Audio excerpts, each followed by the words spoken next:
मेरा नाम फूलन देवी है, लोग बैंडिट क्वीन के नाम से जानते हैं। और हमें पता नहीं था कि इतना संघर्ष करने के बाद हम जिंदा रहेंगे और आज आप सबके बीच में भी पहुंचेंगे, इतना मान सम्मान भी हम पाएंगे, ये हमने कभी नहीं सोचा था। 4 साल हम जंगल में भटके। आपको पता होगा कि हमारे हिंदुस्तान में,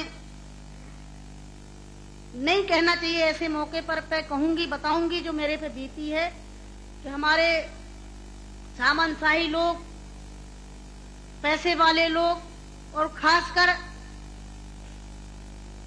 मैं जात का नाम लूंगी तो लोग कहेंगे दुबई में जाके जात पुकारी रहेगी।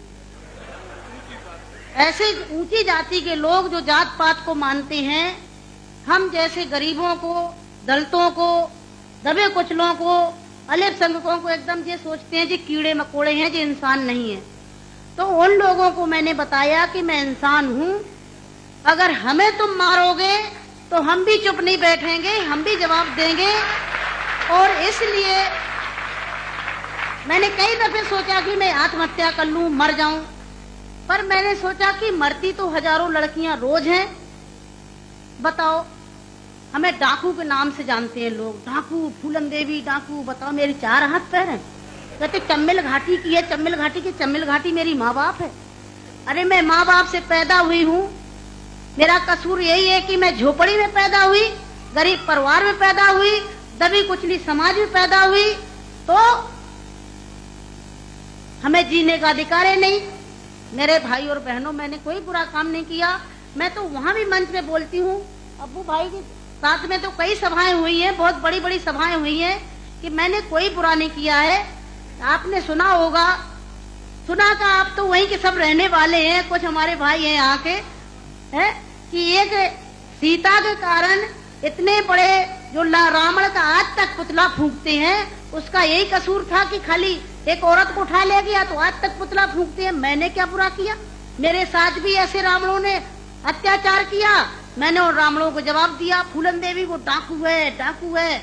अरे वो तो माननीय मुलायम सिंह जी की देन है, नहीं नाम लेना चाहिए, जो आज हम समाज के अंदर खड़े हैं। और नहीं तो इतनी बड़ी साजिश रची थी, हमने कोई बुरा काम नहीं किया। जिन्होंने हमें सताया, हमें समाज में रहने लायक नहीं रखा, तो गुस्सा में इंसान अच्छा काम नहीं करता, गुस्सा में गलत ही करता है।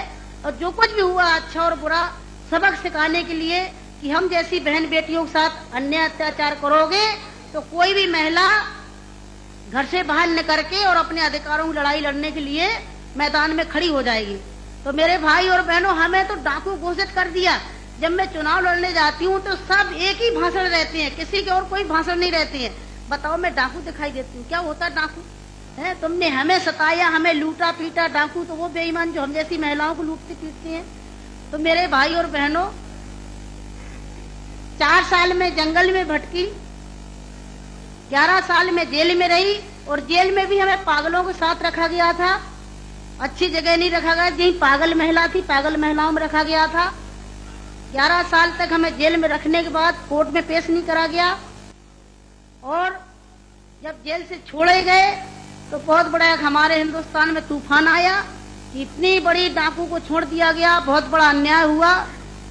बस आप सबका प्यार था, आशीर्वाद था, कुछ ऊपर वाले की भी दुआ थी, जो आज आप सबके बीच में